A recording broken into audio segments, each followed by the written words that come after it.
বলো।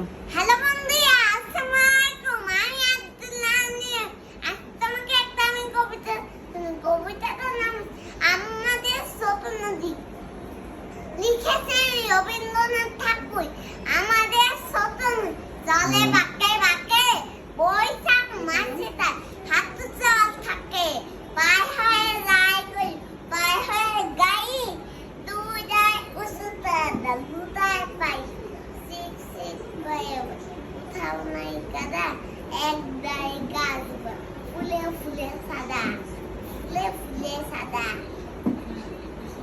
কিসমিসি কয়েছে শালিকের ঝাঁক, একশো ঝাঁকি ঠিক আছে শিয়ালে হাঁক, দিয়ে দিয়ে দিয়ে দিয়ে দিয়ে দিয়ে ছেলে মেয়ে নাই পায়ে কালে গামছা, দিয়ে দিয়ে ছেলে মেয়ে নাই পায়ে কালে গামছা জল বই